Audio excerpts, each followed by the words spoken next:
Hey guys, this is my discussion post for session 3 about the early church fathers.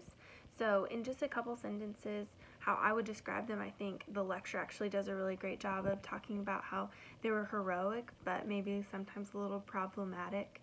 But they really were taking faith from its earliest roots in Jerusalem, and they were spreading it out to all across the globe. They really were pioneers, following what the apostles had done and the work that they had already begun. They just continued that on.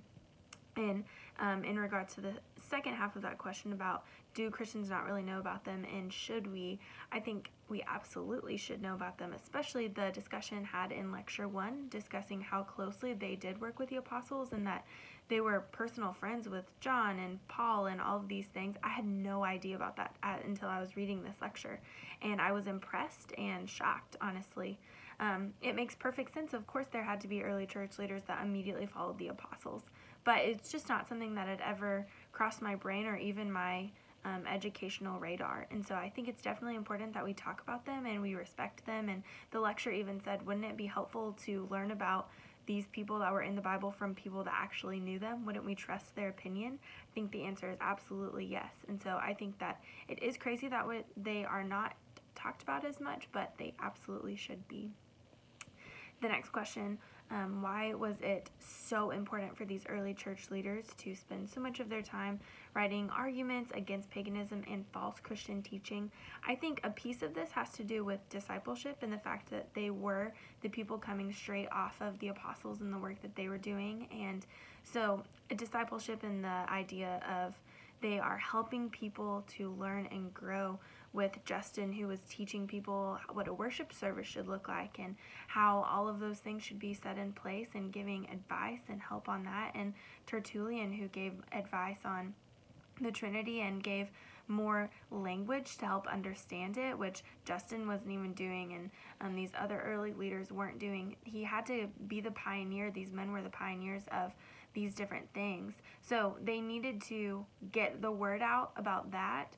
And then also, to fight this paganism, they had to be loud and proud about it, because we are actively living in the world, and specifically right now the world seems the most broken it's ever been. And I know that it probably isn't, but right now with everything going on, it feels like it is. And so these people were also dealing with brokenness that was relevant to their time. And so whatever that was looking like was just rising. And especially, I'm sure Satan was just so ferociously at work with Jesus no longer being on the earth, and with the persecution of Christians and all of these things. He was just fighting so hard, and he felt like his battleground was up. And so the paganism, the false teachings are exactly things that Jesus warned about, and now Satan is bringing them to the occasion. And so they had to stand up and fight against those things.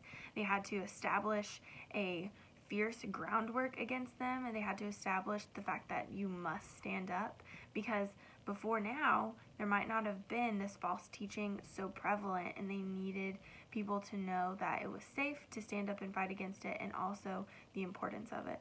So I think that we need to be like these early church fathers and do that now more often in our world.